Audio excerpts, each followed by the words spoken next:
ചെറുപയറിനകത്ത് ഏറ്റവും കൂടുതൽ ഫൈബർ അടങ്ങിയിട്ടുണ്ട്.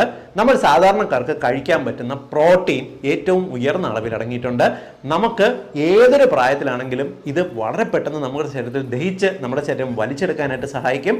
മാത്രമല്ല ഇതിനകത്ത് പ്രോട്ടീൻസ്, വൈറ്റമിൻസ്, മിനറൽസ്, പ്രത്യേകിച്ച് അയൺ, മെഗ്നീഷ്യം, മാംഗനീസ്, പൊട്ടാസ്യം എന്നിവ ഉയർന്ന അളവിൽ അടങ്ങിയിട്ടുണ്ട്.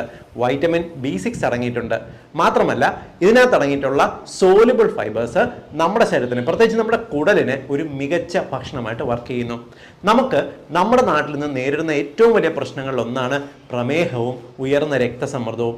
പ്രമേഹം നിയന്ത്രിക്കുന്നതിന് നമുക്കൊരു മികച്ച ഭക്ഷണമായിട്ട് ചെറുപയർ ഉപയോഗിക്കാൻ സാധിക്കും. നമ്മുടെ നാട്ടിൽ നമ്മൾ ഈ പ്രമേഹ രോഗികൾക്ക് ഡയറ്റ് പറഞ്ഞു കൊടുക്കുമ്പോൾ ആരും അവരോട് ചെറുപയർ പതിവായിട്ട് കഴിക്കുമെന്ന് പറയാറില്ല. എന്നാൽ നമ്മൾ ഏതൊരു ഭക്ഷണം, പ്രത്യേകിച്ച് ഉച്ചയ്ക്കൊക്കെ നമ്മളിപ്പോൾ അല്പം ചോറ് കഴിക്കുന്നു, വണ്ണം കൂടുതലുള്ളവരായിക്കോട്ടെ ഇല്ലെങ്കിൽ പ്രമേഹ രോഗമുള്ളവരായിക്കോട്ടെ, എടുക്കുന്ന